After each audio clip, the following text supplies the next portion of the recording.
Good evening. Welcome to The Shift. This is when The Shift hits the fan. My name's Mark Jeffrey. I'm here with my co-host today, Linda Lehman.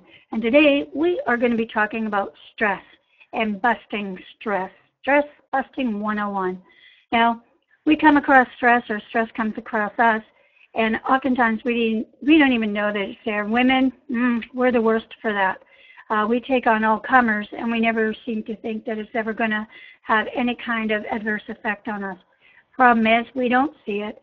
We assimilate it, and that's why we have heart disease, and that's why we have heart attacks, and that's why we don't feel well a lot of the time, and we don't understand that the stresses in our lives that are doing it. Today, we're going to talk about the ways to get rid of stress more so than really where it comes from, because it is everywhere. It can be the kids. It can be your job. It can be your friends. It can be a wedding coming up. It can be a death in the family. I mean, it can be the toothbrush was missing this morning. Really, stress comes from everything, and we just don't handle it very well. And we're not really equipped to handle it well because we're always told, suck it up, buttercup. And so we do. And that's from when we were very little. We've been told that, nope, just don't do anything. Just suck it up. And we've been doing that, and it's been dangerous to us. And now more and more studies are telling us just how dangerous it is, particularly for women. And there's a lot of things that we can do, starting from the different types of foods that you eat, how you start your day, meditation. Being aware is the biggest one for me, though. Being really aware of what it is that causes you that stress. And you'll know it right away because your shoulders just start creeping up towards your ears, and you start feeling tight all over. Or you have headaches, and you have headaches a lot, and they can't be attributed to anything. There you go, stress, leg cramps, stress. Stress can come in many different shapes and forms, and sometimes we think it's all other things. Sometimes we're going to the doctor, and then when he says it's stress, we kind of get a little out of sorts. We think, no, I'm not stressed. You're just pushing me off. The reality is many, many things can be cured. Many things can be solved if you know how to deal with stress. And I know stress like nobody knows stress. I went through a big adjustment in my life. My shift, Linda, my co-host, she knows stress like nobody knows stress. And we both handle it in different ways. I am someone who's very analytical about things and very logical about things.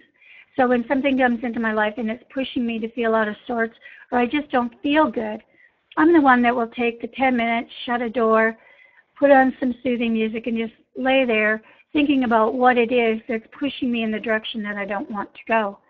And I've left meetings. I have stopped my car on the side of the road. I've done many, many things that would seem ridiculous to some people, but I stopped stress in its tracks. Because I know if I allow it to get one little itty bit of a hold, it really can grow and become unmanageable in a very, very short period of time. And I know sometimes that's just even driving. I like long drives. I kind of just relax and think about things. But I notice other people, they're not. They're stressed. They've got two hands gripping that wheel.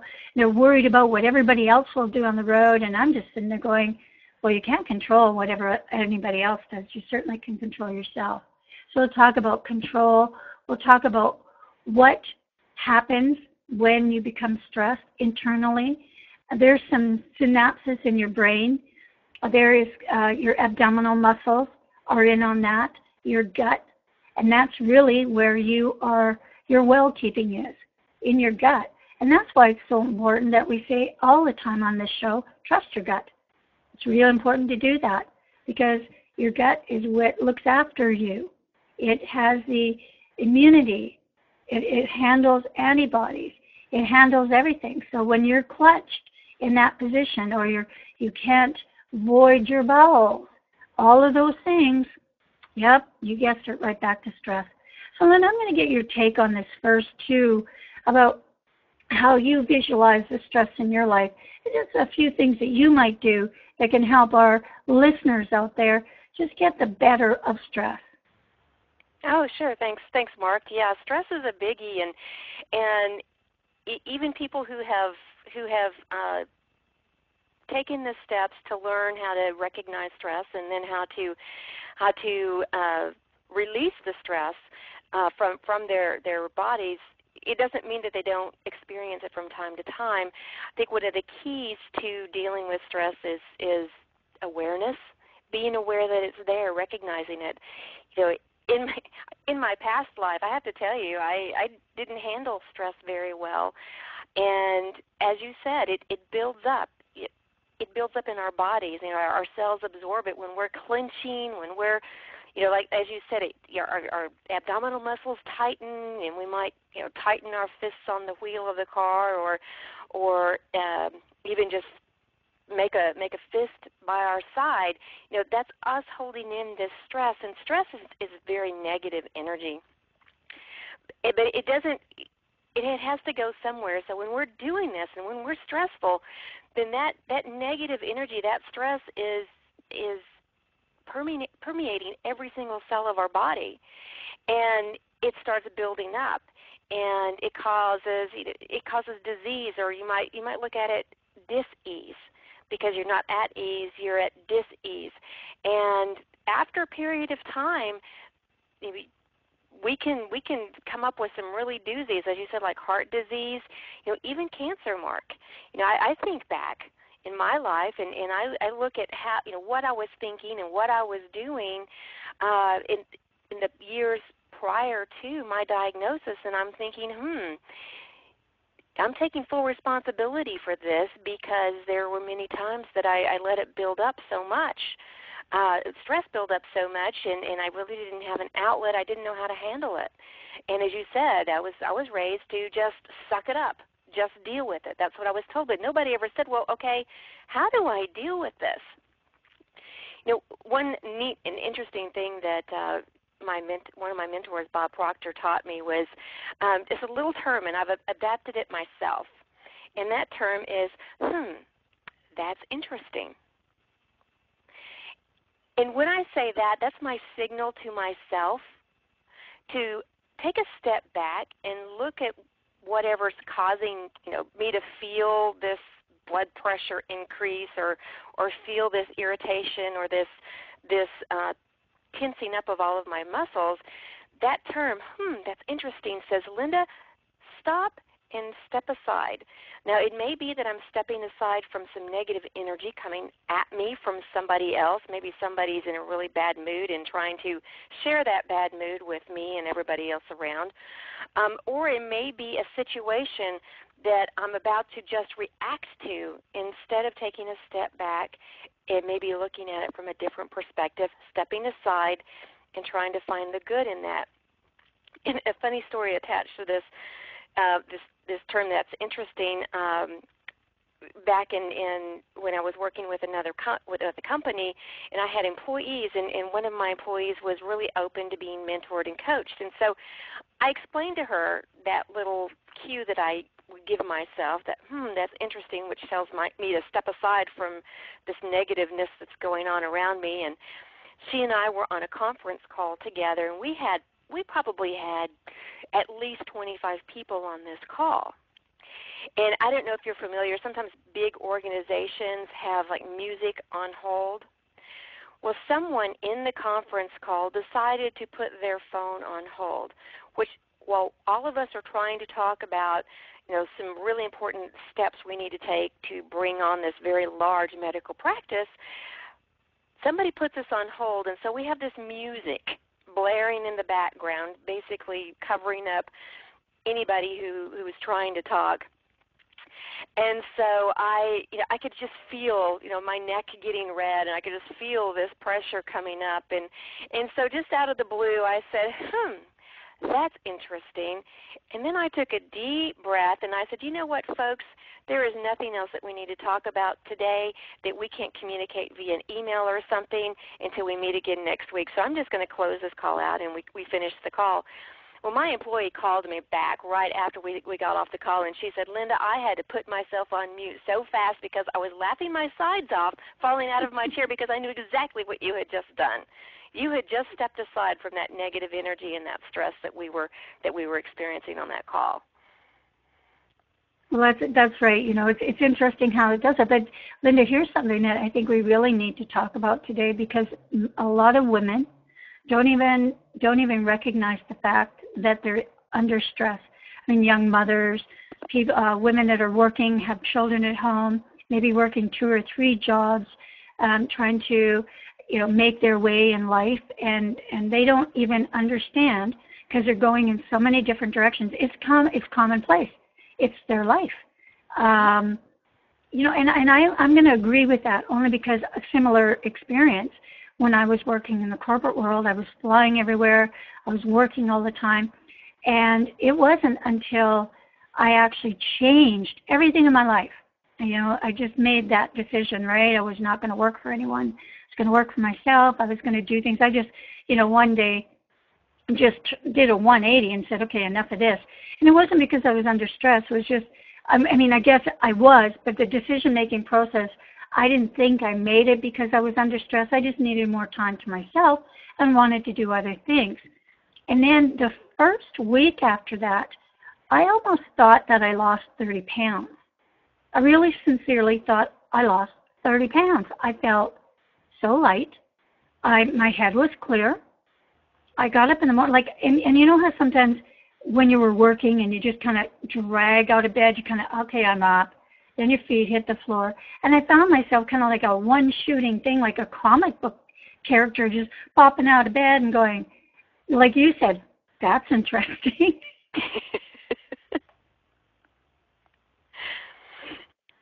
I know where you're coming from there, Mark. Yeah, go ahead and continue. Yeah, so let's chat a little bit about that, because I think we've both been through that. And I think now, when you relax and you take the time, and I think that's it. I'm going to say that right now. Women, we do not take enough time for ourselves. I think we've talked about that on every show we've done so far, Linda, and I don't think we can say it enough. What do you think?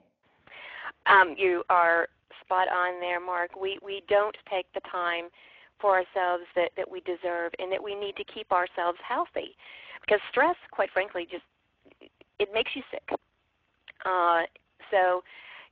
And I agree with you. Being able to recognize it, or maybe even not recognize it, but just take some steps anyway to take care of ourselves. One of the things that I do every day is, we can call it meditation, or we can call it just taking a time out to be quiet. And I'm not talking about leaving the phone on just in case somebody calls or a kid needs you. Mark, realistically, 10 or 15 minutes out of our day is not going to make the sky fall.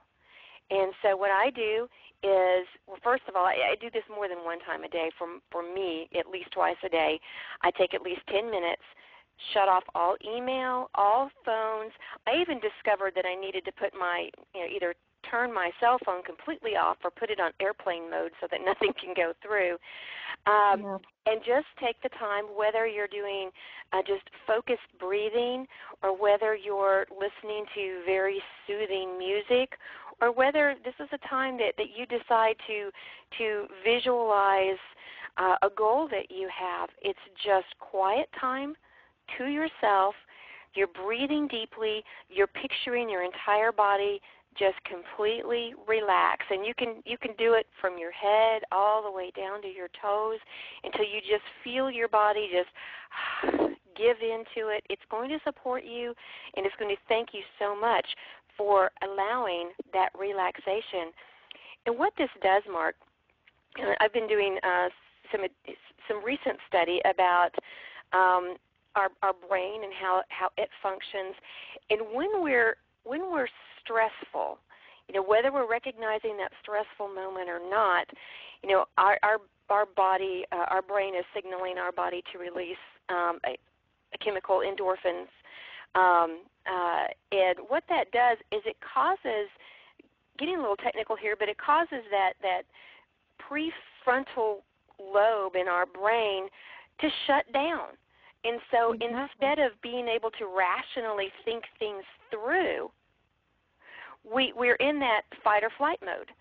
We can't think it through. Have you ever experienced where you just feel like you're doing one thing and then you're doing another and another and another, but you're not accomplishing anything and you don't know why you're doing these things? Yeah. Yeah, Exactly. that's because you've shut down your frontal lobe. But when you take the time to relax, then your brain starts releasing a different chemical, dopamine, and that actually opens up that lobe. It opens you up to more creativity and more rational thinking. Does that make sense? Exactly. It makes absolute sense. And while we're in that stressful mode, of course, we all know, and we've heard this on every medical talk show, every journal, and all over the internet, is cortisol, and that's inflammatory to you. I mean, that actually gets in between the muscle fibers. Your muscle fibers, it's inflammatory to your whole body. And when you can do things that reduce the cortisol and get the serotonin, the dopamine, and get yourself in a better mood, then that's going to reduce that. That reduces the inflammation in your body. And think about this. We now know there's no excuses for the ladies or men out there. There's no excuses anymore to ignore this. We know inflammation in the body is the cause of everything almost. It's the cancers. It's the kidney stones. It's everything. And so we have to really be cognizant of what is causing this, and stress is the number one killer of people. Now, you might die from something else, like a heart attack, because that's the thing. Stress isn't something you can take a blood test for. It's something that is something you invite. It's like I call it the vampire. You invite it into your life, and until you tell it to get the hell out, it's just going to hang around and do damage all the time. Now, I know we're going to give you one little thing today that's really going to help you. Linda's got something here, and I want you to just, release your shoulders right now. Sit back in whatever chair you have. I want you to close your eyes, and I just want you to listen to something that Linda has here that's going to help you. And when it comes to the time in your day that I feel like my shoulders are up at my chin again, and I'm clenching, and I'm feeling out of sorts, or I can't remember where I put my keys, because guess what? Stress too. Then maybe replay this, or just sit and relax to whatever music that you like. But Linda, take the show out with this awesome information. Sure, thank you, Mark. And this is from a little bitty book called As a Man Thinketh. It's by James Allen. He wrote this way back in the early 1900s, but it was true then, and it's just as true today. And as a matter of fact, I made it a practice when I was first introduced to this to read this particular chapter of this book once a day, every day for 30 days. And I have to tell you, Mark, it really pulled me around and helped me be more aware of and more conscious of the benefits of being calm and collected. And as the title of this chapter is, Serenity. So I will read it for us. It says, calmness of mind is one of the beautiful jewels of wisdom. It is the result of long and patient effort in self-control. Its presence is an indication of ripened experience and of a more than ordinary knowledge of the laws and operations of thought. A man becomes calm in the measure that he understands himself as a thought-evolved being, for such knowledge necessitates the understanding of others as the result of thought. And as he develops a right understanding and sees more and more clearly the internal relations of things by the action of cause and effect, he ceases to fuss and fume and worry and grieve and remains poised, steadfast, and serene. The calm man, having learned how to govern himself, knows how to adapt himself to others, and they, in turn, reverence his spiritual strength and feel that they can learn of him and rely upon him. The more tranquil a man becomes, the greater is his success, his influence, his power for good. Even the ordinary trader will find his business prosperity increase as he develops a greater self-control and equanimity. For people will always prefer to deal with a man whose demeanor is strongly equable. The strong, calm man is always loved and revered. He is like a shade-giving tree in a thirsty land, or a sheltering rock in a storm. He does not, or who does not love a tranquil heart, a sweet-tempered, balanced life? It does not matter whether it rains or shines, or what changes come to those possessing these blessings, for they are always sweet, serene, and calm. That exquisite poise of character, which we call serenity, is the last lesson of culture, the fruitage of the soul. It is precious as wisdom, more to be desired than gold, yea, than even fine gold. How insignificant mere money-seeking looks in comparison with a serene life, a life that dwells in the ocean of truth, beneath the waves, beyond the reach of tempests, in the eternal calm. How many people we know who sour their lives, who ruin all that is sweet and beautiful by explosive tempers, who destroy their poise of character and make bad blood. It is a question whether the great majority of people do not ruin their lives and mar their happiness by lack of self-control. How few people we meet in life who are well-balanced, who have that exquisite poise which is characteristic of the finished character. Yes, humanity surges with uncontrolled passion, is tumultuous with ungoverned grief, is blown about by anxiety and doubt.